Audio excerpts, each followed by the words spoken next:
सुप्रभात। मैं ओम कड़वासरा, व्याख्याता, शिक्षा विभाग, राजस्थान। आज अपने साइकोलॉजी विषय में प्रेक्षण या ऑब्जर्वेशन के बारे में पढ़ेंगे। इससे पहले हमने मनोविज्ञान के विभिन्न स्कूल्स यानी जो संप्रदाय हैं उनका अध्ययन किया है और उन संप्रदायों में सबसे पहले जो संरचनावाद है उसका अध्ययन किया है।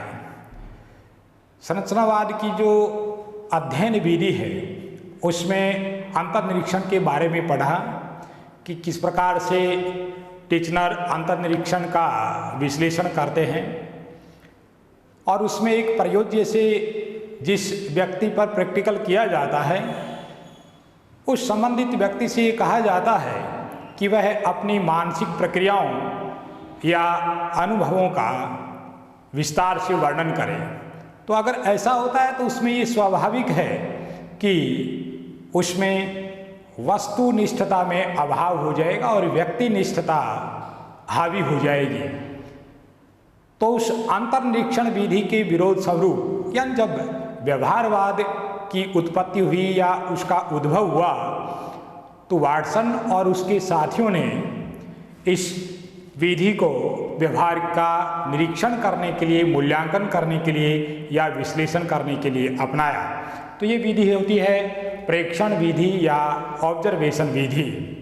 वैसे इसी विधि का जो दूसरा नाम है वो निरीक्षण विधि भी है। सामान्य तौर पर प्रेक्षण या ऑब्जर्वेशन या निरीक्षण कोई सामान्य प्रक्रिया नहीं है। ये एक विशेष प्रकार का कौशल होता है।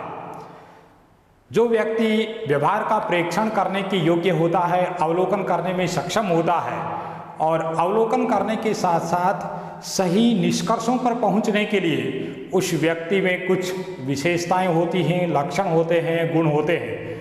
उनके अभाव में उसके द्वारा किया गया अवलोकन या प्रेक्षण निष्प्रभावी होता है, उसके वास्तविक निष्कर्ष उभर कर सामने नहीं आ सकते, अर्थात उसका जो वास्तविक परिणाम है वो दब जाता है। तो जो कमियां अंतर्निरीक्षण में थी उनको दूर करने के लिए उसके ऑप्शन के रूप में या उसके विकल्प के रूप में व्यवहारवादियों ने प्रेक्षण विधि को आजमाया और अपने स्तर पर ये बताने का प्रयास किया कि व्यवहार का विश्लेषण करने की ये प्रभावी और सशक्त विधि होती है। तो जो प्रेक्षण विधि है उसी का दूसरा नाम निरीक्षण विधि है और यह एक प्रकार का कौशल होता है। यानी मनोवैज्ञानिक जांच का ये एक प्रकार से सशक्त उपकरण है और इसके द्वारा व्यवहार का विश्लेषण है वो प्रभावी ढंग से किया जा सकता है, इसलिए इसको एक प्रभावकारी विधि माना जाता है। बहुत सारे लोग इस प्रकार का वर्णन करते हैं, इस प्रकार की बात करते हैं, इस प्रकार के तथ्यों पर चर्चा करते हैं कि हमने किसी विषय का, किसी वस्तु का, किसी व्यक्ति का या उसके व्यवहार का ऑब्जर्वेशन किया है, प्रेक्षण किया है। लेकिन वास्तव में ऑब्जर्वेशन क्या होता है, वास्तव में निरीक्षण क्या होता है या प्रेक्षण क्या होता है, ये एक सही मायने में प्रेक्षक ही जानता है या जो उस कार्य के लिए योग्य होता है वही आदमी उसको जानता है। हालांकि हम सुबह से लेकर शाम तक दिन भर अनेक चीज़ों को देखते हैं, अनेक व्यक्तियों को देखते हैं, अनेक व्यक्तियों के व्यवहार को देखते हैं, अनेक घटनाओं का अवलोकन करते हैं, लेकिन ये जरूरी नहीं होता है कि वो सारी बातें, सारी चीज़ें, सारी घटनाएं हमारे दिमाग में संग्रहित रहें, सेव रहें, या हमने क्या देखा ये हमारे दिमाग से निकल जाता है।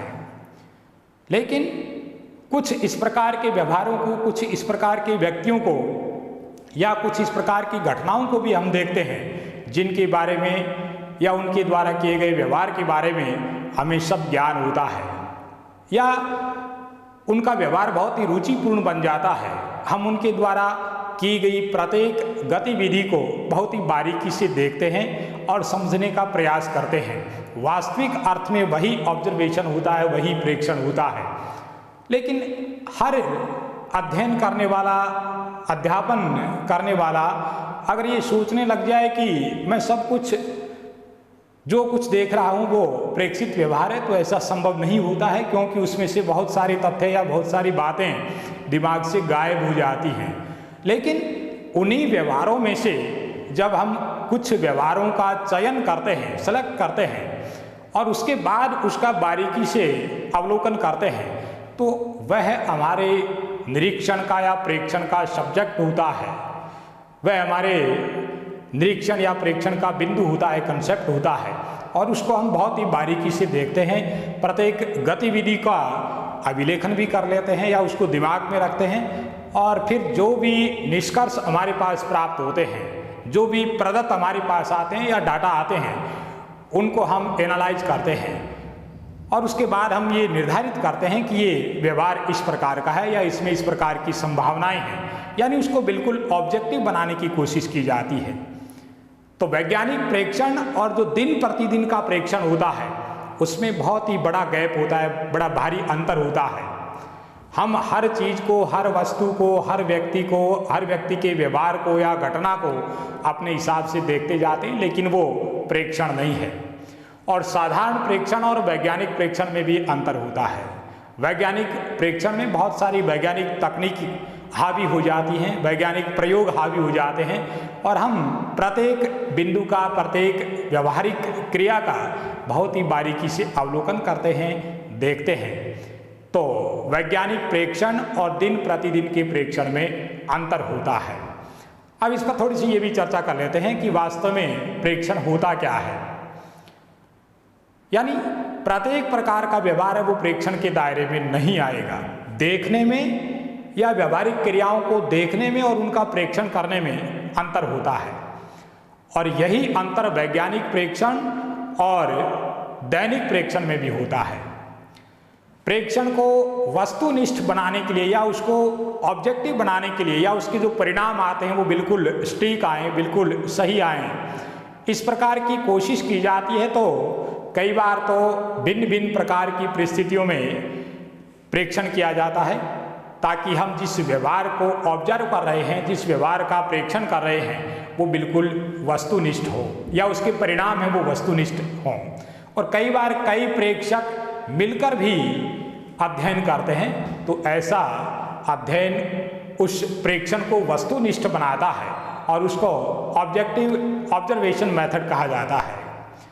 और इसी प्रकार अध्ययनकर्ता प्राणी के दोनों प्रकार के व्यवहारों का या दोनों तरह के व्यवहारों का अध्ययन करता है। यानी प्रेक्षण के अंतर्गत जो अध्ययन करने वाला प्रेक्षक होता है वो किस प्रकार के व्यवहार का अध्ययन करता है, तो वह दोनों ही प्रकार के व्यवहार का अध्ययन करता है। एक तो जो एक्सटर्नल बिहेव होता है या जो बाह्य व्यवहार होता है उसका, और दूसरा जो इंटरनल बिहेव होता है उसका। फिर इसके उदाहरण क्या हो सकते हैं, आगे हम इस पर भी चर्चा करेंगे। पहले इसमें थोड़ा सा लिखते हैं। यानी प्रेक्षण का दूसरा नाम क्या है, तो प्रेक्षण को निरीक्षण भी कहा जाता है। प्रेक्षण का दूसरा नाम है निरीक्षण।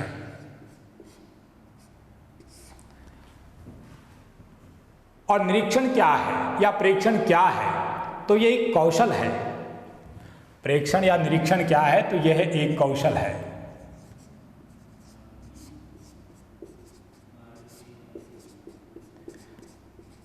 यानी किसी भी स्थिति का, किसी भी परिस्थिति का, किसी भी व्यक्ति के व्यवहार का ऑब्जर्वेशन करना या उसका निरीक्षण करना एक कला होती है, एक कौशल होता है। तो यह एक कौशल है। इसके बाद ये मनोवैज्ञानिक जांच का एक सशक्त उपकरण होता है और व्यवहार का विश्लेषण करने की एक बहुत ही प्रभावकारी विधि होती है। यह मनोवैज्ञानिक जांच का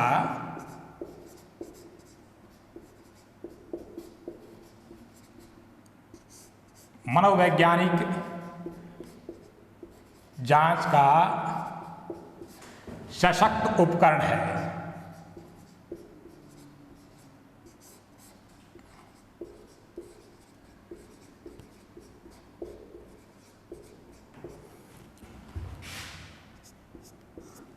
यह व्यवहार का विश्लेषण करने की एक प्रभावकारी विधि है।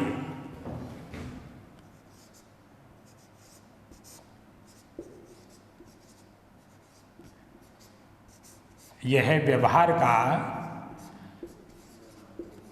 विश्लेषण करने की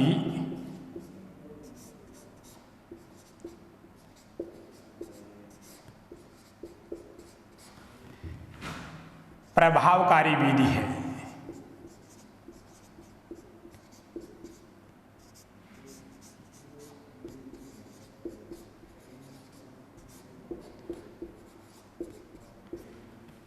यानी जब शिक्षक बोर्ड पर पढ़ाने के लिए आता है तो इस प्रकार की बातें मैं देखता हूँ, सुनता हूँ। जिस कंटेंट को, जिस कंसेप्ट को उठाता है उसके बारे में इस प्रकार की बेतुकी बात की जाती है कि इसमें से 4 प्रश्न आएंगे, इसमें से 5 प्रश्न आएंगे। ये एक्सपर्ट पर निर्भर होता है कि उसकी नज़र में, उसकी दृष्टि में किस प्रकार का बिंदु शिक्षार्थियों से या प्रतियोगियों से पूछा जाना चाहिए। ये कोई गारंटी नहीं होती है कि किसी टॉपिक से या किसी टॉपिक विशेष से ही 5 प्रश्न आएंगे। इतना लंबा चौड़ा पाठ्यक्रम होता है और उसमें से हर छोटी छोटी कंसेप्ट को पढ़ाते समय पढ़ाने वाला ये कहता है कि इसमें से 4 क्वेश्चन आएंगे, 5 क्वेश्चन आएंगे, तो ये उनकी अनभिज्ञता है।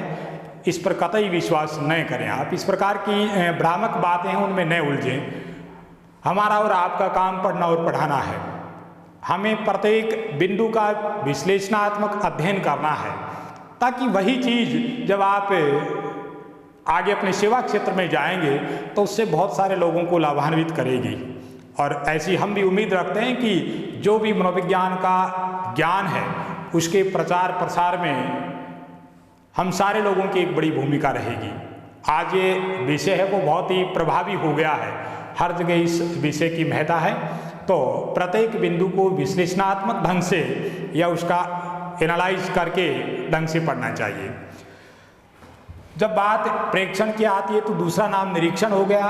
यह एक कौशल है, यह मनोवैज्ञानिक जांच का एक सशक्त उपकरण है। यह व्यवहार का विश्लेषण करने की प्रभावकारी विधि है। तो जब इतनी बातें हो जाती हैं या जब इसके बारे में आधारभूत जानकारी हो जाती है तो पीछे हमने ये भी चर्चा की कि जो दिन रात का या प्रतिदिन का जो प्रेक्षण होता है उसमें और वैज्ञानिक प्रेक्षण में अंतर होता है। वैज्ञानिक प्रेक्षण की अपनी कुछ कंसेप्ट होती हैं, अवधारणाएं होती हैं, जबकि दिन प्रतिदिन के प्रेक्षण में हम बहुत सारे व्यवहारों को देखते हैं, उनको भूल जाते हैं या वो हमारे दिमाग में नहीं होते हैं। लेकिन जब उसी व्यवहार को जब वैज्ञानिक सिद्धांतों के अंतर्गत देखा जाता है, उसका ऑब्जर्वेशन किया जाता है, तो उसकी बहुत सारी बातें हमारे पास अभिलिखित रूप में भी होती हैं या इस प्रकार का व्यवहार बिल्कुल सेलेक्ट होता है। तो जब कई प्रेक्षक मिलकर किसी व्यवहार का ऑब्जर्वेशन करते हैं, उसका अवलोकन करते हैं, तो ये इस विधि को वस्तुनिष्ठ बनाने के लिए होता है। यानी बहुत सारे लोग या बहुत सारे प्रेक्षक मिलकर जब एक ही व्यवहार को देखते हैं, उसका अवलोकन करते हैं या भिन्न भिन्न परिस्थितियों में इस प्रकार के व्यवहार को ऑब्जर्व किया जाता है, तो ये इस विधि को वस्तुनिष्ठ बनाने के लिए होता है।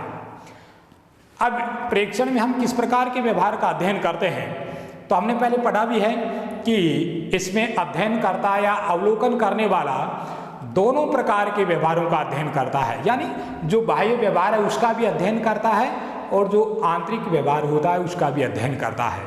यानी बाहरी तौर पर आप लोगों को खेलते कूदते, छलांग लगाते या रोते हुए देखते हैं, तो इस प्रकार के व्यवहार को आप देख रहे होते हैं, प्रेक्षण कर रहे होते हैं। और आंतरिक रूप से जब आपको लगता है कि किसी आदमी की हृदय की धड़कन बहुत ज़्यादा उथल पुथल मचा रही है, बहुत ज़्यादा बढ़ रही है, या किसी व्यक्ति के चेहरे का जो भाव है उसको देखकर उसके नज़दीकी प्रेक्षण के द्वारा आप ये भी अनुमान लगा लेते हैं कि वर्तमान में व्यक्ति का व्यवहार असामान्य होने के पीछे उसका बढ़ा हुआ बीपी है या रक्तचाप है।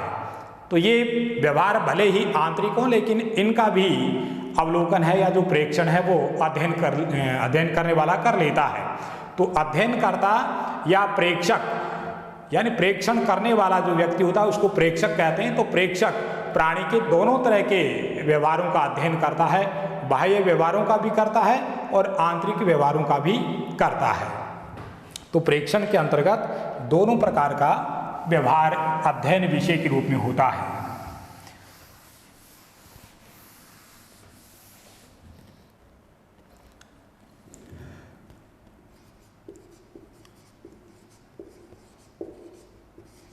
अध्ययनकर्ता दोनों प्रकार के व्यवहार का अध्ययन करता है।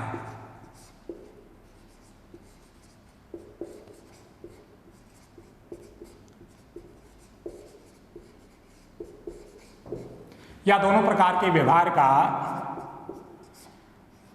प्रेक्षण करता है, यानी ऑब्जर्वेशन करता है। अब ये दोनों प्रकार के व्यवहार कौन से हैं? तो इसमें हम देखते हैं कि एक बाह्य प्रकार का व्यवहार है और दूसरा आंतरिक प्रकार का व्यवहार है।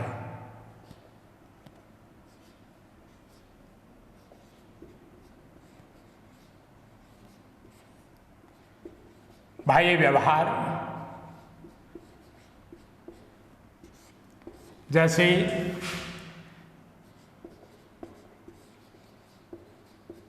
खेलना, कूदना या दौड़ना,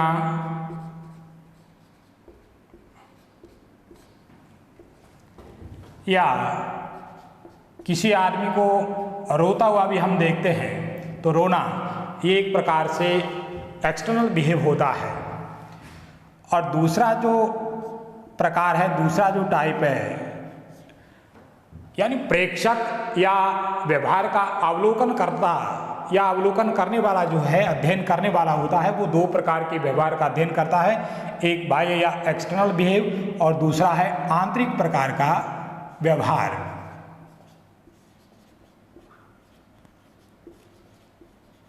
आंतरिक व्यवहार, इसमें रक्तचाप एवं हृदय की धड़कन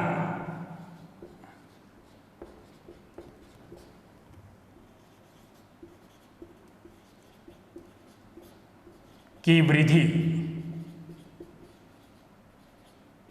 इनका प्रेक्षण है वो ऑब्जर्वर करता है या प्रेक्षक करता है। तो जो अध्ययन करता है इसी को प्रेक्षक भी कह सकते हैं।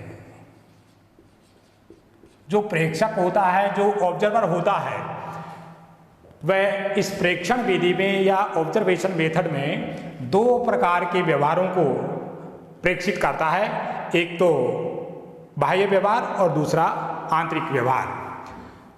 और दोनों प्रकार के व्यवहारों के उदाहरण भी हमने लिखे हैं, जैसे खेलना, कूदना, दौड़ना, रोना, ये सारे एक्सटर्नल बिहेव के उदाहरण हैं। और इसी प्रकार जो इंटरनल बिहेव है उसमें रक्तचाप और जो हार्ट बीट होती है उसमें जो वृद्धि होती है उसका प्रेक्षण भी एक प्रेक्षक करता है।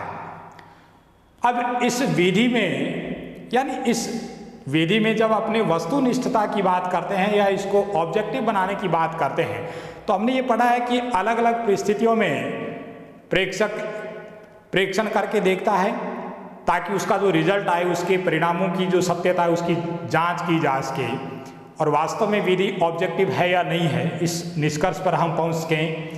या फिर कई प्रेक्षक मिल जाते हैं, बहुत सारे ऑब्जर्वर मिलकर किसी एक ही घटना का या एक ही व्यक्ति के व्यवहार का प्रेक्षण करते हैं और उसका विश्लेषण करते हैं। फिर अगर परिणामों में समानता आती है तो इस प्रकार का प्रेक्षण बिल्कुल वस्तुनिष्ठ प्रेक्षण कहलाता है।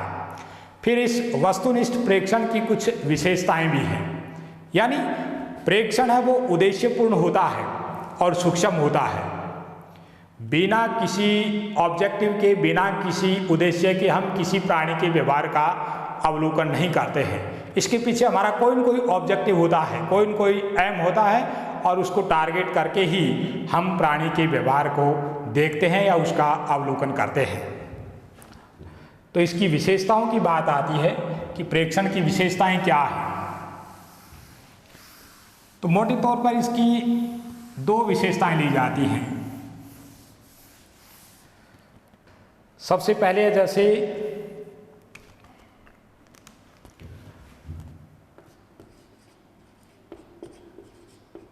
प्रेक्षण की जो विशेषताएं हैं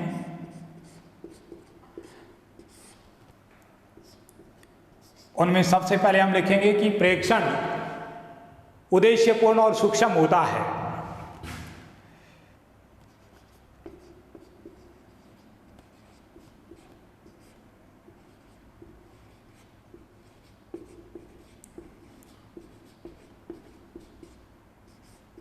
उद्देश्यपूर्ण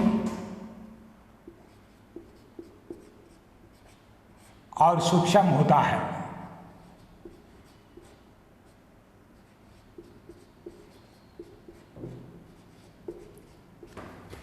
प्रेक्षण है वो उद्देश्यपूर्ण और सूक्ष्म होता है। इसी प्रकार इसकी जो अगली विशेषता है या दूसरी विशेषता के रूप में, यानी अध्ययन नियमों से संबंधित जो चर हैं या जिनको वेरिएबल्स कहा जाता है, उनके बीच पारस्परिक संबंधों का पता लगाना। अध्ययन नियमों से संबंधित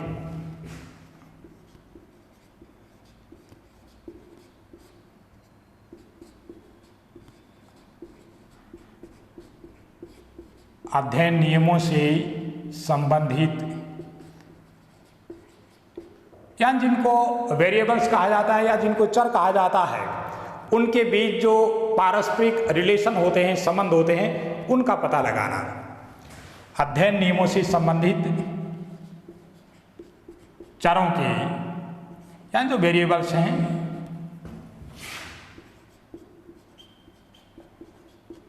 उनके आपसी संबंधों का, पारस्परिक संबंधों का पता लगाना,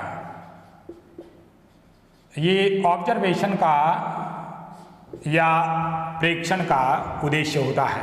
तो इस प्रकार से हमने इसके दो जो विशेषताएं हैं उनके बारे में पढ़ लिया है कि प्रेक्षण है वो उद्देश्यपूर्ण होता है, सूक्ष्म होता है, ये अध्ययन नियमों से संबंधित चरों के आपसी संबंधों का पता लगाता है।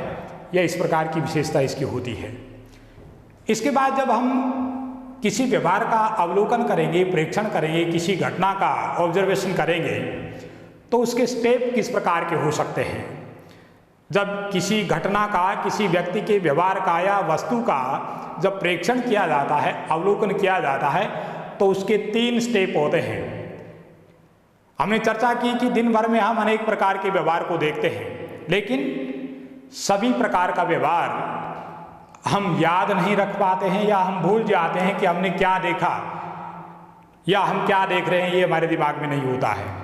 लेकिन उन्हीं व्यवहारों में से जब किसी एक व्यवहार को हम सेलेक्ट कर लेते हैं जिसका हमें प्रेक्षण करना होता है, तो वो चयनित व्यवहार होता है और उसका प्रेक्षण अच्छी प्रकार से हो सकता है।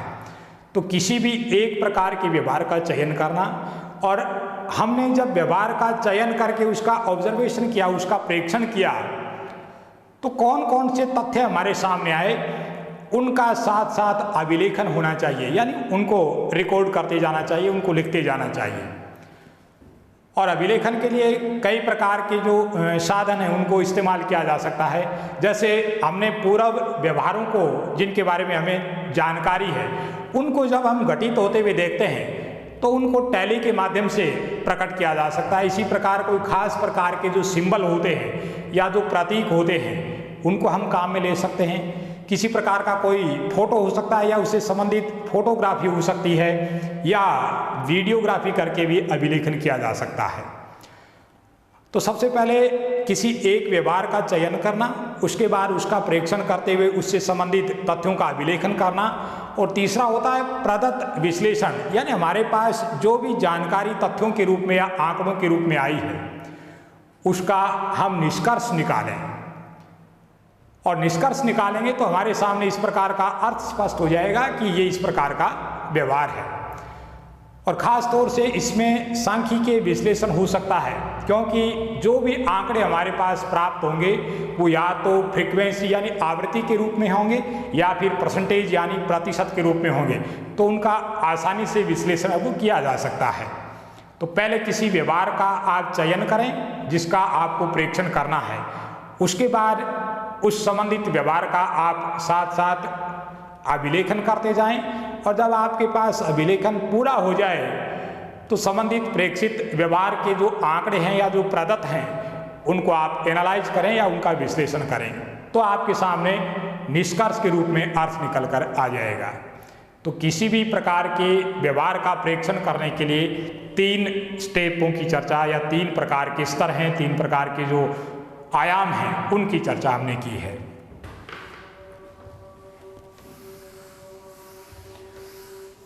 यानी किसी भी प्रकार का ऐसा व्यवहार जिसका हमें प्रेक्षण करना है, हमें उसे 3 भागों में या 3 प्रकार के आयामों में विभाजित करके उसका अध्ययन करना चाहिए। यानी इस प्रकार के 3 स्टेप या 3 जो आयाम हैं वो संबंधित व्यवहार को स्पष्ट करने के लिए पर्याप्त होते हैं।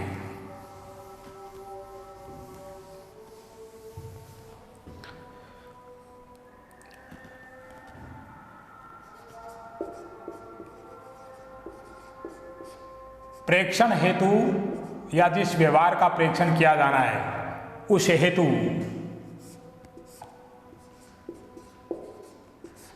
3 स्तर या 3 आयाम होंगे। पहला हमने चयन के रूप में लिया है। दिन भर में बहुत सारे व्यवहारों को घटित होते हुए देखते हैं, लेकिन उन्हीं में से किसी एक व्यवहार को जब प्रेक्षण के लिए चुना जाता है, उसका सिलेक्शन किया जाता है, तो वो चयनित व्यवहार होता है। तो सबसे पहले जिस व्यवहार का प्रेक्षण करना होता है उसका आप सिलेक्शन कीजिए, उसका चयन कीजिए। उसके बाद यानी संबंधित व्यवहार का चयन हो गया, उसके बाद अभिलेखन। जब आप संबंधित व्यवहार का परीक्षण करेंगे अथवा उसको देखेंगे, उसका अवलोकन करेंगे, तो प्रेक्षण के दौरान या अवलोकन के दौरान साथ में अभिलेखन भी करना है। और अभिलेखन के लिए हमने जो कुछ साधन हैं या विभिन्न साधनों का प्रयोग करते हुए उसका अभिलेखन है वो कर सकते हैं। कुछ साधनों का प्रयोग,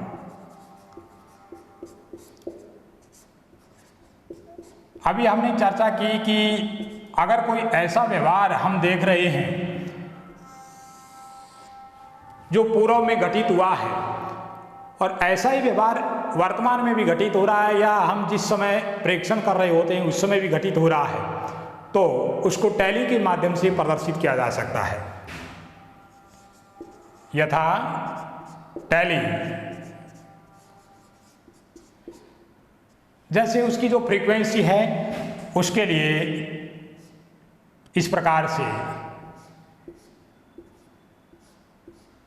टैली हम काम में ले सकते हैं। तो ये टैली के रूप में प्रेक्षित व्यवहार है वो प्रदर्शित किया जाएगा। इसी प्रकार कोई फोटोग्राफी भी हो सकती है।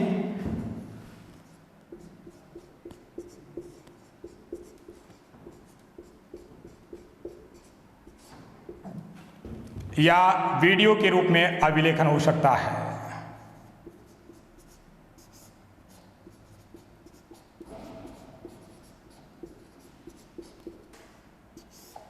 यानी संबंधित व्यवहार की हम वीडियोग्राफी भी कर सकते हैं, ताकि बाद में जब हम एनालाइज करेंगे या हमारे जो भी अभिलेखित प्रतीक हैं या जो टैली है या जो फोटोग्राफी है, यानी इसमें प्रतीक भी आ सकते हैं, सिंबल भी ले सकते हैं हम। इनके रूप में हमारे पास जो अभिलेखन प्राप्त हुआ है उस अभिलेखन का फिर हमें विश्लेषण करना है ताकि वास्तविक व्यवहार के अर्थ को समझा जा सके। तो तीसरा जो स्टेप रहेगा वो रहेगा प्रदत्त विश्लेषण।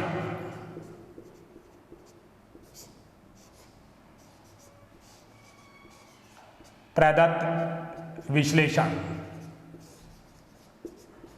यानी जो भी हमारे पास तथ्य आए हैं, आंकड़े आए हैं, उनका विश्लेषण, और ये विश्लेषण निष्कर्ष के काम आएगा। संबंधित व्यवहार का जब हम निर्धारण करेंगे, उसका निष्कर्ष निकालेंगे, तो प्रदत्त का विश्लेषण है वो काम आएगा। अब इसके बाद इसके टाइप्स आते हैं, यानी प्रेक्षण है वो कितने प्रकार का हो सकता है, प्रेक्षण कितने प्रकार का हो सकता है या ऑब्जर्वेशन कितने प्रकार का हो सकता है, उसके जो प्रकार हैं, उसके जो टाइप्स हैं, उस पर चर्चा करते हैं।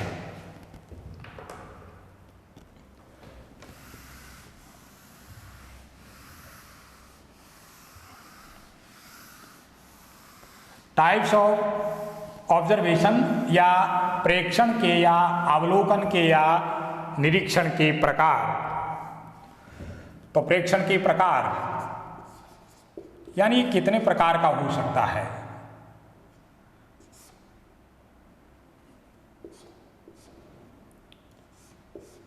प्रेक्षण के प्रकार तो मोटे तौर पर इसको दो भागों में बांटा जाता है। हालांकि इसमें कोई मनोवैज्ञानिकों का स्पष्टीकरण नहीं है कि हम केवल दो भागों में रखेंगे, क्योंकि मेरी क्लास का जो बेसिक तौर पर जो पैटर्न रहता है वो एनसीईआरटी और आरबीएसई दोनों प्रकार के जो पाठ्यक्रम हैं उनको आधार बनाकर हमारी क्लास चलती है। जो भी एग्जाम बोर्ड स्तर पर करवाई जाती है, चाहे वो केंद्रीय माध्यमिक शिक्षा बोर्ड की हो या फिर जिनको हमारा स्टेट लेवल जो माध्यमिक शिक्षा बोर्ड आयोजित करता है, दोनों प्रकार का पाठ्यक्रम हमारी क्लास का आधार होता है। हम देखते हैं कि प्रकार की बात आती है तो कुछ लोग कहते हैं कि ये 3 प्रकार का होता है, यानी एक स्वाभाविक या नेचुरल ऑब्जर्वेशन जिसको कहा जाता है, ऐसा हो सकता है। एक सहभागी प्रकार का प्रेक्षण हो सकता है, एक असहभागी प्रकार का प्रेक्षण हो सकता है। लेकिन जब एनसीईआरटी पाठ्यक्रम की बात आती है या इस साल से केवल 10वीं और 12वीं क्लास को छोड़कर सभी कक्षाओं में एनसीईआरटी पाठ्यक्रम लागू होने जा रहा है, तो निश्चित तौर पर ये एक बहुत बड़ा बेस होता है। और एनसीईआरटी की बात करेंगे तो उसमें इसको 2 भागों में बांटा गया है। एक तो प्रकृतिवादी बनाम नियंत्रित और दूसरा होता है असहभागी बनाम सहभागी। तो पहला जो प्रकार है, पहला जो टाइप है उस पर दृष्टिपात करते हैं, यानी प्रकृतिवादी बनाम नियंत्रित। पहला जो भाग है वो है प्रकृतिवादी बनाम नियंत्रित।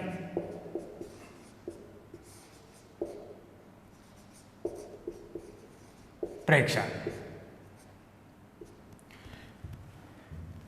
यानी नेचुरलिस्टिक वर्सेस कंट्रोल्ड ऑब्जर्वेशन। इस प्रकार का जो पहला टाइप है, इसमें हम देखते हैं कि जो प्राकृतिक और जो वास्तविक जगत होता है उसमें संबंधित व्यवहार का प्रेक्षण किया जाता है, या संबंधित घटना का या व्यक्ति के व्यवहार का या वस्तु का या पशु के व्यवहार का ऑब्जर्वेशन होता है। इसमें किसी भी प्रकार का कोई नियंत्रण नहीं होता है, कोई कंट्रोल नहीं होता है, यानी इसमें जो परिवेश होता है वो बिल्कुल प्राकृतिक होता है और जिस व्यक्ति के व्यवहार का प्रेक्षण किया जा रहा होता है उसको ये आभास नहीं होता है, ये ज्ञान नहीं होता है कि उसके व्यवहार का निरीक्षण किया जा रहा है। तो जो स्वाभाविक परिस्थितियां होती हैं या जो नेचुरल कंडीशन होती है उसमें जब कोई प्रेक्षक किसी प्राणी के व्यवहार का, किसी पशु के व्यवहार का या किसी व्यक्ति के व्यवहार का अथवा किसी घटना का ऑब्जर्वेशन करता है तो वो प्रकृतिवादी प्रेक्षण कहलाता है, यानी इसको नेचुरलिस्टिक कहते हैं। तो इसमें जो परिवेश होता है, जो वातावरण होता है वो प्राकृतिक और वास्तविक होता है। इसका जो परिवेश है वो प्राकृतिक या वास्तविक या स्वाभाविक कहेंगे, इस प्रकार का परिवेश होता है, इस प्रकार की परिस्थितियां होती हैं। जैसे आप विद्यालय में, घर में, अस्पताल में या खेल के मैदान में जब किसी घटना का या किसी व्यक्ति के व्यवहार का या प्राणी के व्यवहार का अध्ययन करते हैं तो वो प्रकृतिवादी प्रेक्षण होता है। इसके उदाहरण की बात आती है तो जैसे घर, विद्यालय,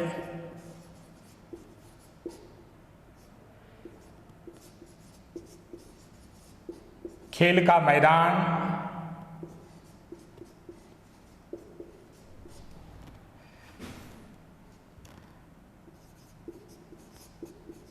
और अस्पताल आदि। कई बार ये भी होता है कि आपकी जिज्ञासा बढ़ जाती है, जैसे आप किसी प्राणी का या किसी पशु का या बहुत ही छोटे प्राणी का आप व्यवहार देखना चाहते हैं तो उनके जो प्राकृतिक या नेचुरल जो आवास होते हैं, जहाँ ये प्राणी निवास करते हैं, वहाँ आप बिल्कुल मुक्त होकर या स्वतंत्र होकर बैठ जाते हैं और उन प्राणियों के व्यवहार का आप अध्ययन करते हैं। तो ऐसा आपका जो अध्ययन होता है, इस प्रकार का आपका जो अवलोकन होता है, प्रेक्षण होता है, उसको प्रकृतिवादी प्रेक्षण या नेचुरलिस्टिक ऑब्जर्वेशन कहा जाता है। तो जब हम कई बार बंदरों का, मधुमक्खियों का या चींटियों का उनके प्राकृतिक आवासों के पास जाकर जब अध्ययन करते हैं तो वो प्रकृतिवादी प्रेक्षण का उदाहरण होता है। तो जैसे बंदर है, मधुमक्खी है, चींटियां हैं। उदाहरण है जैसे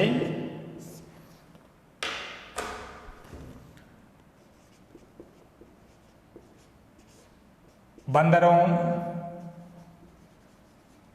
मधुमक्खियों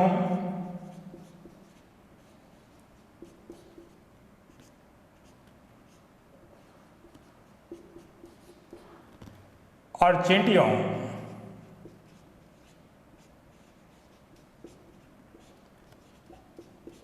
का स्वाभाविक अध्ययन या स्वाभाविक प्रेक्षण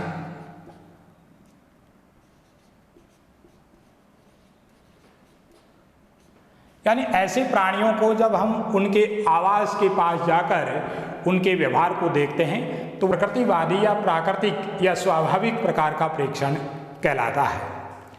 दूसरी तरफ हमने लिखा है नियंत्रित प्रेक्षण, यानी ये बात स्पष्ट हो गई कि प्रकृतिवादी बनाम नियंत्रित जो प्रेक्षण, जो पहला टाइप है ऑब्जर्वेशन का, ये प्रकृतिवादी जो ऑब्जर्वेशन होता है वो बिल्कुल प्राकृतिक, वास्तविक या स्वाभाविक परिस्थितियों में होता है। यानी किस प्रकार की परिस्थितियां होती हैं? स्वाभाविक परिस्थितियां होती हैं।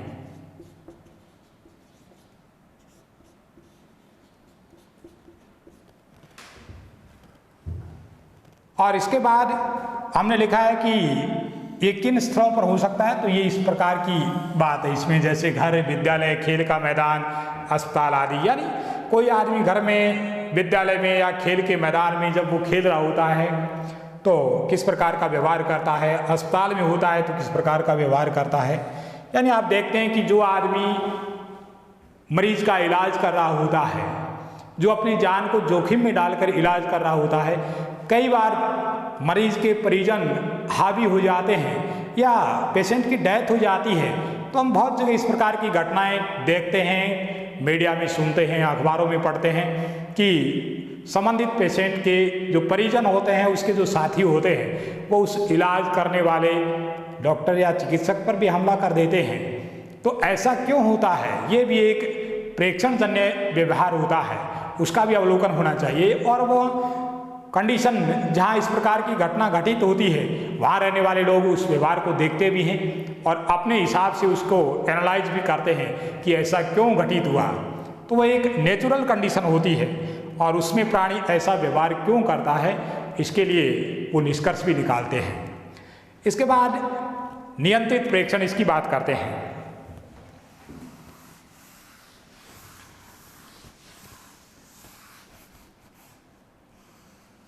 जब कंट्रोल्ड ऑब्जर्वेशन की बात आती है या नियंत्रित निरीक्षण या प्रेक्षण की बात आती है तो कंडीशन बिल्कुल इससे उल्टी होती है।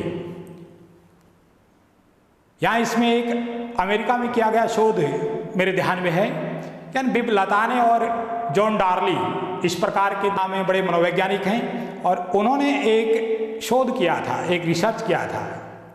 बिब लताने और जॉन डार्ली ने सन 1970 में एक शोध किया और कोलंबिया विश्वविद्यालय में अध्ययनरत छात्रों को किसी इंटरव्यू के लिए बुलाया गया और उनको जब वो एक सभागार में बैठे थे तो सबको एक एक प्रश्नावली हल करने के लिए दी गई और उनको कहा गया या अलग अलग कमरे आवंटित किए गए, जिनमें कुछ एक जो कैंडिडेट्स थे, कुछ एक जो अभ्यर्थी थे, उनको स्वतंत्र रूप से अकेला ही रखा गया। यानी एक कमरे में केवल एक अभ्यर्थी या केवल एक ही कैंडिडेट। और कुछ इस प्रकार की कंडीशन तय की गई, कुछ इस प्रकार की परिस्थितियां निर्धारित की गई कि एक साथ 3 अभ्यर्थियों को रखा गया जो तीनों आपस में अपरिचित थे, और कुछ इस प्रकार की कंडीशन निर्धारित की गई कि उसमें एक प्रतिभागी तो संबंधित प्रश्नावली को हल करेगा और 2 उसके जो संगी होंगे, साथी होंगे, वो किसी भी प्रकार की कोई गतिविधि नहीं करेंगे, उनको बैठे रहना है। तो जब उन लोगों को संबंधित कमरों में भेजा गया तो कुछ एक को तो एक एक सीटिंग अरेंजमेंट वाले कक्ष में भेजा गया, कुछ एक को ऑलरेडी 2 लोग पहले से बैठे हुए थे उसमें भेजा गया, कुछ एक को एक समूह के साथ यानी 3-3 को भेजा गया। और बाद में उन कक्षों की जो दीवार उसमें इस प्रकार के छेद रखे गए कि उनमें धुआं प्रवाहित किया गया और ये देखा गया, यानी वो एक कंट्रोल्ड कंडीशन थी, इस प्रकार का एक्सपेरिमेंट था, वो एक नियंत्रित परिस्थिति थी कि जब उन कमरों में धुएं को प्रवाहित किया जाता है, घुसाया जाता है, तो कैंडिडेट किस प्रकार से उस आपदा से पेश आते हैं या उसकी सूचना कितनी देर बाद देते हैं। यानी धुआं प्रवाहित करने के 4 मिनट बाद ही इस प्रकार की स्थिति बन गई कि उसमें दृष्टि और श्वसन दोनों प्रकार की क्रियाएं बाधित हो रही थी, यानी दिखाई भी कम दे रहा था और श्वास भी रुक रहा था, अर्थात दम घुट रहा था। तो निष्कर्ष के रूप में लता ने और डालिट ने पाया कि जिन कैंडिडेट्स को अकेले रखा गया, यानी जो अपने अपने कमरों में केवल सिंगल थे, ऐसे 75% लोगों ने सबसे पहले उसकी सूचना दी, यानी घटना का सबसे पहले जो ब्यौरा है या जो सूचना है वो जो सिंगल लोग प्रश्नावली हल कर रहे थे उन लोगों ने सबसे पहले सूचना दी। इसके बाद जो लोग अपरिचित थे, यानी 3-3 की संख्या में थे और जो आपस में एक दूसरे को जानते नहीं थे, ऐसे 38% लोग हैं, उन्होंने सूचना दी। यानी जो लोग केवल अकेले प्रश्नावली हल कर रहे थे उनका सूचना देने का प्रतिशत 75% था, 75% था, और जो 3-3 थे और आपस में अपरिचित थे उनकी सूचना देने की जो परसेंटेज है या जो उनका प्रतिशत है वो 38 था। और जो लोग 2 संगियों के साथ बैठे थे उनके द्वारा सूचना देने का प्रतिशत केवल 10% था। तो एक कंडीशन जो धुएं के द्वारा तय की गई या निर्धारित की गई और उसको प्रयोज्य पर लागू किया गया, तो उनका जो प्रेक्षण योग्य व्यवहार था उसमें अलग अलग प्रकार के निष्कर्ष निकलकर सामने आए। तो ये कंडीशन है वो कंट्रोल की गई कि उसका वैज्ञानिक ढंग से परीक्षण किया गया था या एनालाइज किया गया था। तो नियंत्रित प्रेक्षण होता है, उसमें जो परिस्थिति होती है वो कंट्रोल की जाती है, नियंत्रित की जाती है। तो ये विशेष रूप से जो प्रयोगशाला आदि है,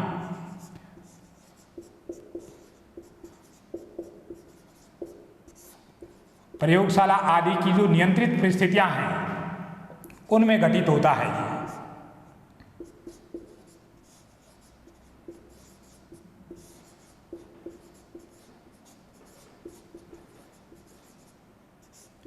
तो ये उनकी नियंत्रित परिस्थितियां होती हैं, उसमें घटित होता है, ये नियंत्रित प्रेक्षण होता है। इसके बाद अगला जो इसका टाइप आता है ऑब्जर्वेशन का, उसमें असहभागी बनाम सहभागी इस प्रकार का नाम है। दूसरा जो प्रकार है ऑब्जर्वेशन का वो है असहभागी बनाम सहभागी।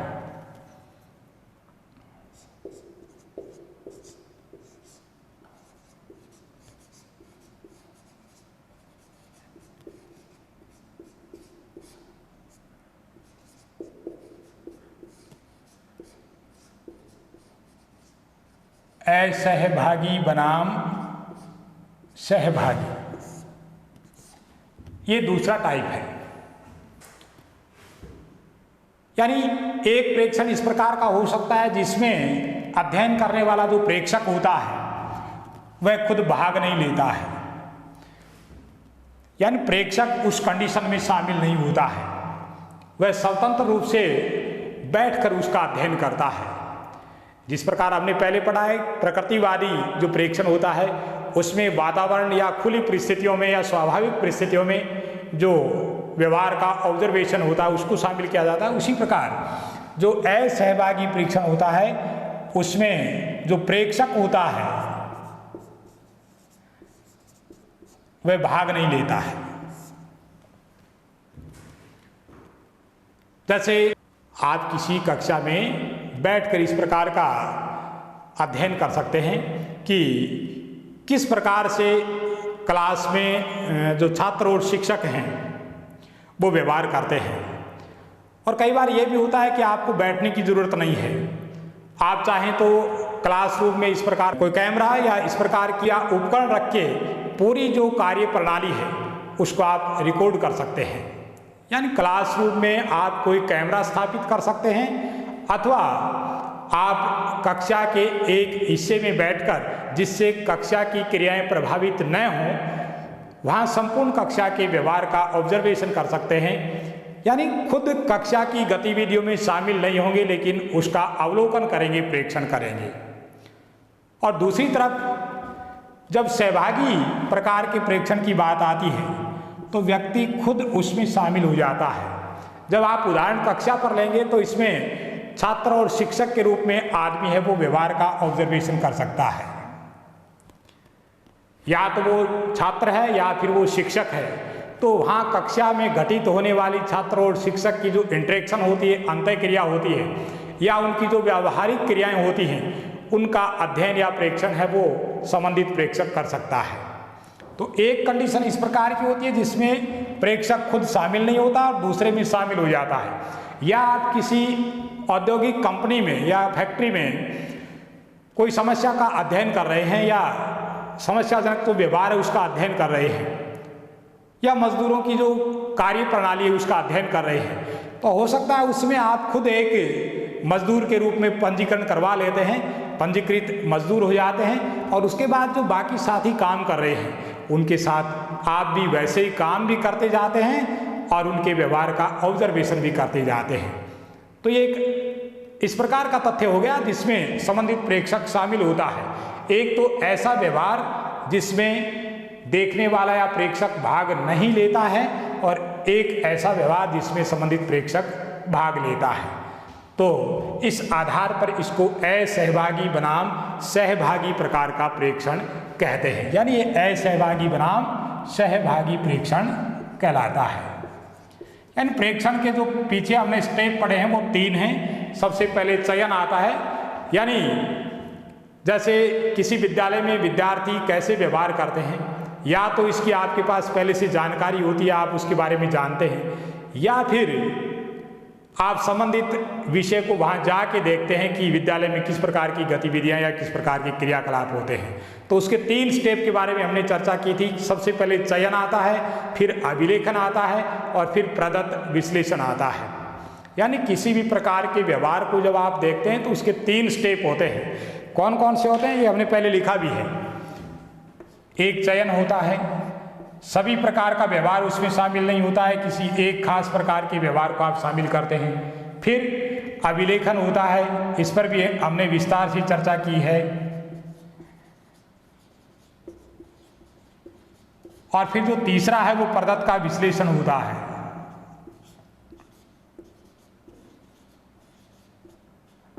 यानी ये निष्कर्ष के लिए होता है। जब आप प्रेक्षण करेंगे, ऑब्जर्वेशन करेंगे, तो उसके इस प्रकार से 3 स्टेप होंगे, 3 स्तर होंगे।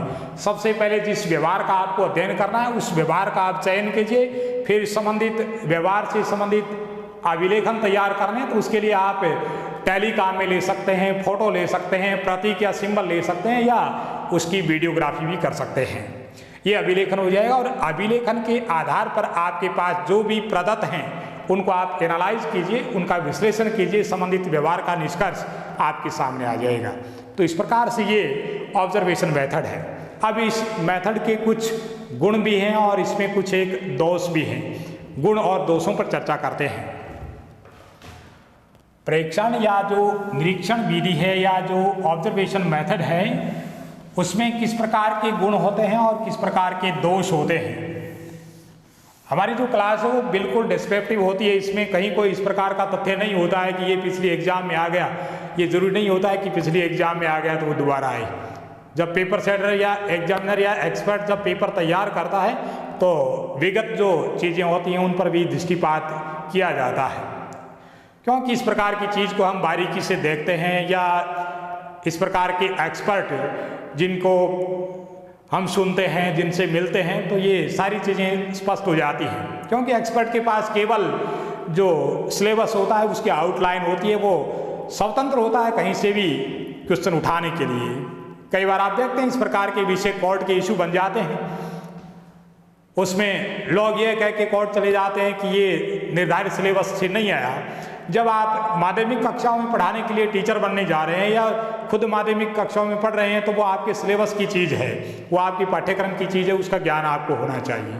तो इसमें कोई शॉर्टकट नहीं है। हमारी क्लास है वो बिल्कुल डिस्क्रिप्टिव और विश्लेषणात्मक होती है, और इसमें प्रत्येक बिंदु को हम स्पष्ट करते हैं।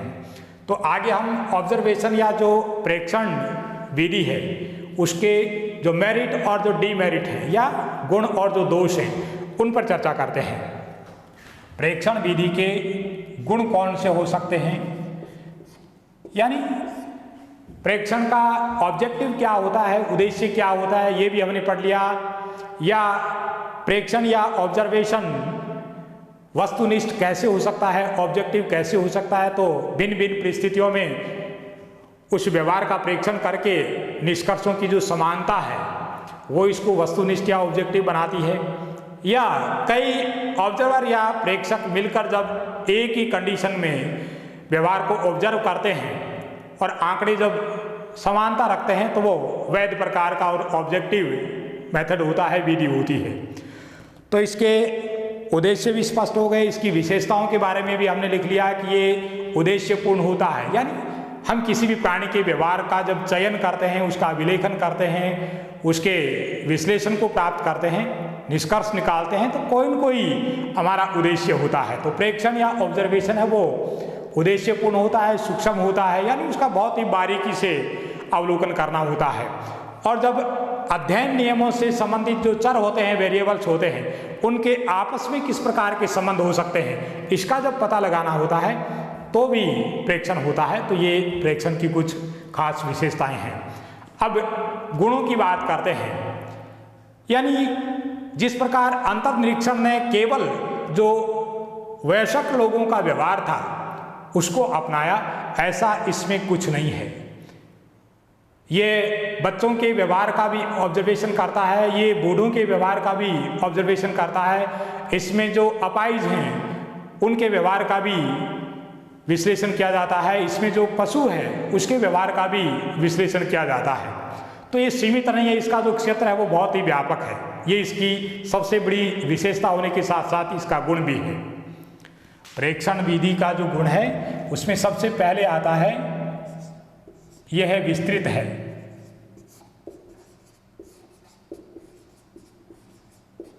यानी अंतर्निरीक्षण को सीमाओं में बांधा गया कि उसमें केवल जो वयस्क व्यवहार है या वयस्क लोग हैं उन्हीं के व्यवहार का ऑब्जर्वेशन होना है, और वो भी इंट्रोस्पेक्शन, यानी खुद ही प्राणी अपनी मानसिक क्रियाओं और अनुभवों का विस्तार से वर्णन करेगा। तो उसमें निश्चित तौर पर व्यक्तिनिष्ठता आ जाती है, वो ऑब्जेक्टिव नहीं हो सकता। निश्चित तौर पर आदमी की जो खुद की मनोवृत्तियाँ होती हैं, प्रवृत्तियाँ होती हैं, उसका जो नेचर होता है, स्वभाव होता है, वो उसके व्यवहार को भी प्रभावित करेगा।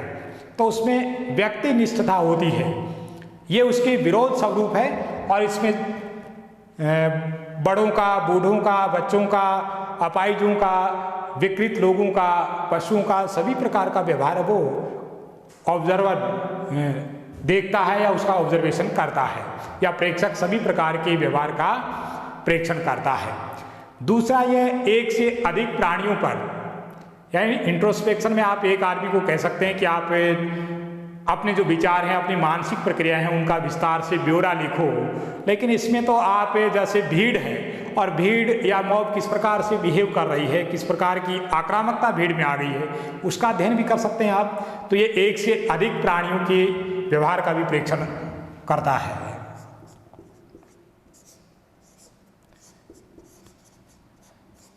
एक से अधिक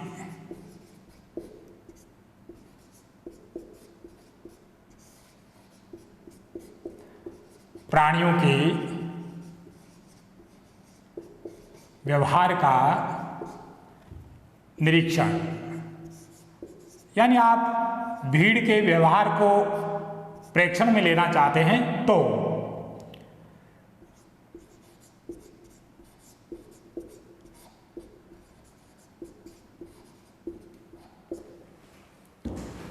दूसरा गुण हमने लिख लिया। इसके बाद आगे बात करते हैं तो इसमें सांख्यिकीय विश्लेषण होता है, यानी हमारे पास जो आंकड़े आते हैं वो हमने पहले भी चर्चा की है कि या तो फ्रीक्वेंसी के रूप में होते हैं, आवृत्ति के रूप में होते हैं, या फिर वो प्रतिशत या परसेंटेज के रूप में होते हैं। तो उनका सांख्यिकीय विश्लेषण आसानी से हो जाता है। इसलिए ये जो कौशल है या जो निरीक्षण विधि है या जो प्रेक्षण विधि है, इसमें वैधता अधिक होती है।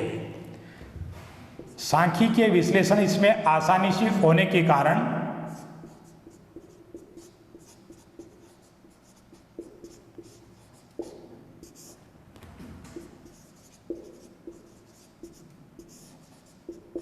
सांख्यिकीय विश्लेषण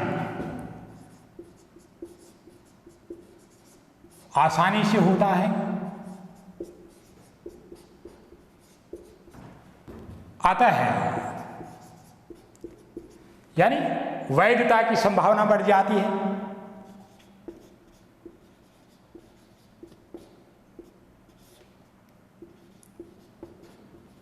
अधिक रहती है, वैधता अधिक रहती है। इसके बाद न केवल इसमें गुण ही होते हैं, इसमें दोष भी होते हैं। स्वाभाविक बात है, जब इसमें मेरिट है तो डिमेरिट भी हो सकती है। तो एक तो इसमें जो प्रेक्षक होता है, जो ऑब्जर्वर होता है, जो व्यवहार का प्रेक्षण करने वाला होता है, निरीक्षक होता है, उसका जो पूर्वाग्रह होता है या जो मनोवृत्ति होती है, उसका प्रभाव व्यवहार पर पड़ना लाजमी होता है। यानी बहुत ही साधारण तथ्य होता है। आप देखते हैं कि हम चीज को उस चीज के व्यवहार के हिसाब से न देखकर अपने व्यवहार से देखते हैं। तो हमारी जो मनोवृत्ति होती है, हमारा जो व्यवहार होता है, हमारी जो प्रीजुडिस होती है या जो पूर्वाग्रह होता है या हमारी जो नीड्स होती हैं, उनका प्रभाव संबंधित प्राणी के ऑब्जर्वेशन पर या व्यवहार पर जरूर पड़ता है। तो प्रेक्षक का जो पूर्वाग्रह है और जो मनोवृत्तियां होती हैं, उनका प्रभाव इस पर पड़ता है और इस कारण जो रिजल्ट आता है या जो परिणाम आता है वो ऑब्जेक्टिव न होकर व्यक्तिनिष्ठ होता है, आत्मनिष्ठ होता है। तो इसके दोष क्या हो सकते हैं, उन दोषों की चर्चा करते हैं।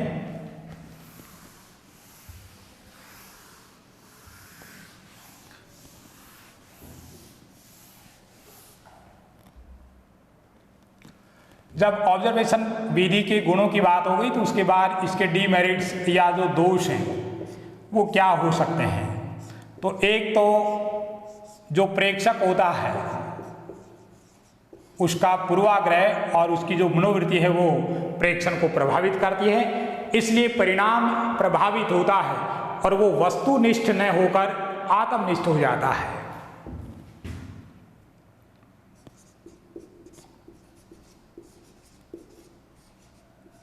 प्रेक्षक का पूर्वाग्रह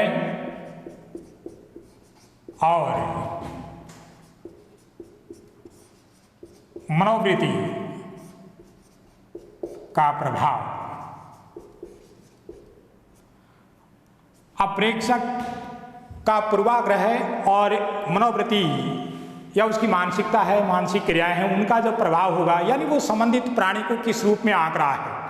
तो इसमें इस प्रकार की हिदायत भी दी जाती है। जब प्रेक्षण होता है तो इस प्रकार की सलाह दी जाती है कि आपको ऑब्जर्वेशन के टाइम केवल अभिलेखन करना है, व्यवहार का निष्कर्ष नहीं निकालना है। आप व्यवहार को देखते रहे, ऑब्जर्व करते रहे, अभिलेखन हुआ नहीं और उसके बाद अपने स्तर पर ही आप निष्कर्ष निकाल लेते हैं, तो उसमें वस्तुनिष्ठता और वैधता दोनों ही खत्म हो जाती है। तो ये जो प्रेक्षक का पूर्वाग्रह है और जो मनोवृत्ति होती है, इससे परिणाम वस्तुनिष्ठ न होकर आत्मनिष्ठ हो जाता है। यानी पूर्वाग्रह से और मनोवृत्ति के प्रभाव से या मानसिकता के प्रभाव से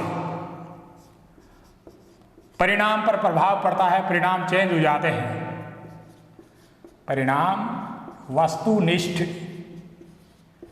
न होकर आत्मनिष्ठ हो जाता है।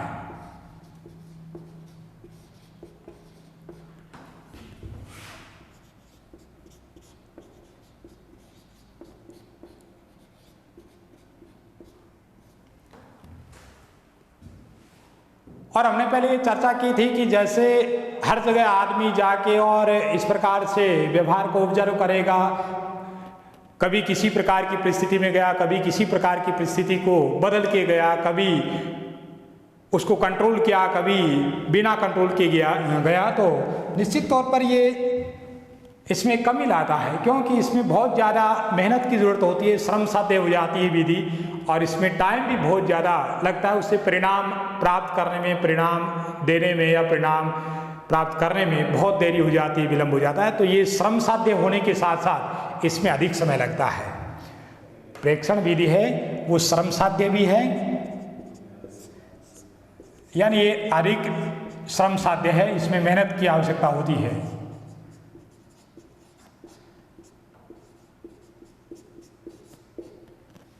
यह है श्रम साध्य और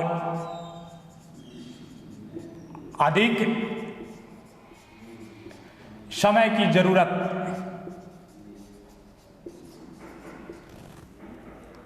यह श्रम साध्य और अधिक समय की जरूरत वाली विधि है।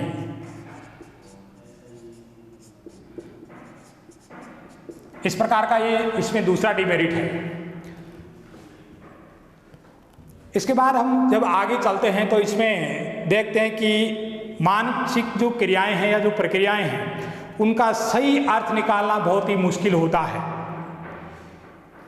जो प्रेक्षण होता है या जो ऑब्जर्वेशन होता है उसमें मानसिक प्रक्रियाओं का सही अर्थ निकालना बहुत ही मुश्किल कार्य है।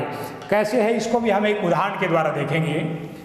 इसमें जो तीसरा दोष आता है या जो डिमेरिट आता है वो है मानसिक प्रक्रियाओं का सही निष्कर्ष निकालना या सही अर्थ निकालना मुश्किल होता है। तीसरा दोष है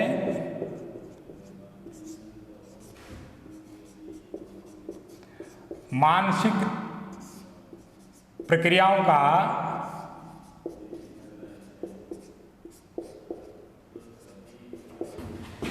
सही अर्थ निकालना।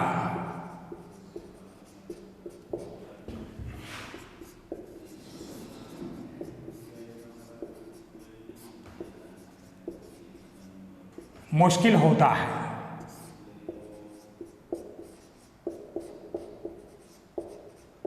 कैसे होता है इसके लिए एक उदाहरण लेते हैं। जैसे एक गांव में दो स्त्रियां काफी दिनों के बाद मिलती हैं और उनका जो मिलने का व्यवहार है उसको कोई प्रेक्षक या ऑब्जर्वर देख रहा है, उसका अवलोकन कर रहा है।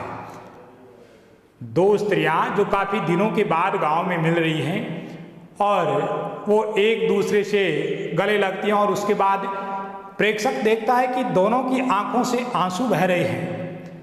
तो दोनों स्त्रियां रो रही हैं और दोनों के ही रोने का जो कारण है या जो रीजन है वो काफी दिनों के बाद मिलन हो रहा है, उस खुशी में रो रही है। यानी वो एक दूसरे से मिलकर बहुत उत्साहित हैं, बहुत ज़्यादा खुश हैं। तो उनके रोने का जो कारण है वो तो है खुशी, और जो प्रेक्षक होता है, जो ऑब्जर्वर होता है, वह ये समझ बैठता है कि ये दोनों ही दुखी हैं। तो इस प्रकार से जो मानसिक प्रक्रियाएं हैं उनको देखकर उनका सही अर्थ निकालना बहुत ही एक जटिल कार्य है, बहुत ही मुश्किल भरा कार्य है। तो इस प्रकार से एक व्यवहार को जब प्रेक्षक देखता है तो वह उसके विपरीत अर्थ को भी समझ लेता है, या जो उसका वास्तविक अर्थ है उसको छोड़कर उसके विपरीत चला जाता है। तो सही अर्थ निकालना या मानसिक प्रक्रिया को सही रूप में समझना जटिल होता है। अगली जो इसमें डिमेरिट आती है या जो दोष आता है वो है, यानी इसमें जो परिस्थितियां होती हैं, जो कंडीशन होती है वो बिल्कुल नेचुरल होती है।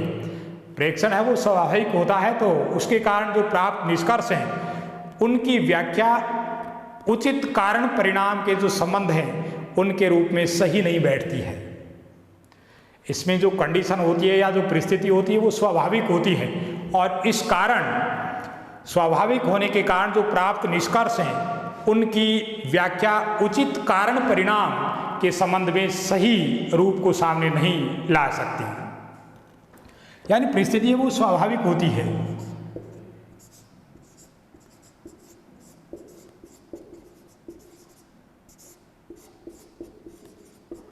परिस्थिति स्वाभाविक होने के कारण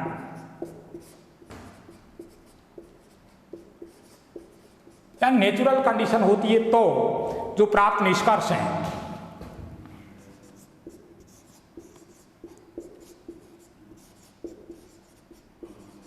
यानी जब प्रदत्त सामने आते हैं या जो विश्लेषण किया जाता है तो प्राप्त निष्कर्ष हैं, उनकी व्याख्या, प्राप्त निष्कर्ष की व्याख्या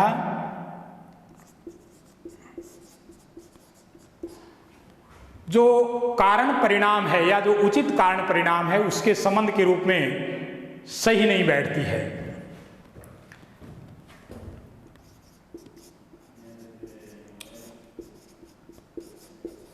उचित कारण परिणाम के रूप में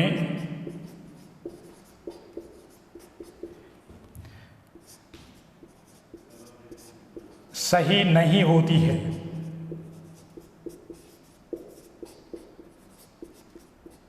जिस प्रकार हमने मानसिक प्रक्रियाओं का सही अर्थ निकालना मुश्किल होता है, इसमें जो उदाहरण लिया था, दो गांव की स्त्रियों का खुशी में मिलना और दोनों की आंखों में आंसू देखकर प्रेक्षक का गलत अर्थ निकाल लेना, खुशी को दुख में समझना, उसी प्रकार ये है जब कंडीशन नेचुरल होती है या परिस्थिति स्वाभाविक होती है तो जो निष्कर्ष प्राप्त होते हैं उनकी व्याख्या उचित कारण परिणाम के रूप में सही नहीं होती है। कैसे नहीं होती है?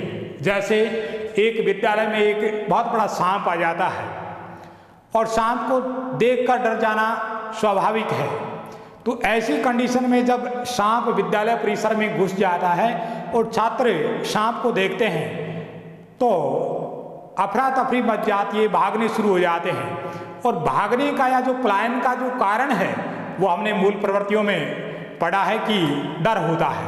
तो डर के कारण जब पलायन या भागने की प्रक्रिया हो रही है, क्रिया हो रही है, तो वो किस कारण हो रही है? एक तो उस सांप का जो रूप है वो बहुत ही डरावना है, भयावह है। एक तो उस सांप के डरावने रूप के कारण या भयावह रूप के कारण या विशालकाय जो उसका आकार है उसके कारण है, या फिर उसकी चाल बहुत तेज है, उसकी गति बहुत तेज है, उसकी स्पीड बहुत ज़्यादा है, इस कारण डर पैदा हुआ है। तो डर किस कारण से पैदा हुआ है? उसके आकार के कारण, उसके भयावह रूप के कारण या उसकी चाल के कारण? किस कारण से छात्रों में डर उत्पन्न हुआ, ये प्रेक्षक निर्धारित नहीं कर पाता है। तो ये प्रेक्षण की एक कमी रह जाती है। यानी सांप आया, सांप का आकार बहुत बड़ा है और उसका रूप बहुत ही डरावना और विकराल या भयावह है और उसकी गति बहुत तेज है, तो वहाँ मौजूद जो भीड़ होती है, जो छात्र होते हैं, वो इधर उधर भागने शुरू हो जाते हैं। प्रेक्षक या जो ऑब्जर्वर होता है, जो व्यवहार का प्रेक्षण करने वाला होता है, वह ये तय नहीं कर पाता है कि बच्चे या छात्र किस कारण से भाग रहे हैं। उस सांप के आकार को देखकर या उसकी डरावनी जो बनावट है या जो रूप है उसके कारण या उसकी चाल ढाल के कारण किस कारण से डर उत्पन्न हुआ है, ये प्रेक्षक निर्धारित नहीं कर पाता है। वो केवल ये बता सकता है कि बच्चे डरने के कारण इधर उधर भागने शुरू हो गए। तो इस प्रकार से ये ऑब्जर्वेशन मेथड है या प्रेक्षण विधि है जिसको हम सभी अपने जीवन में या व्यावहारिक रूप से काम में लेते हैं, अपनाते हैं। आगे चलकर हम इनसे जुड़े हुए जो भी डाउट्स हैं, प्रश्न हैं, उनको भी स्पष्ट करते जाएंगे। आज बस इतना ही। धन्यवाद।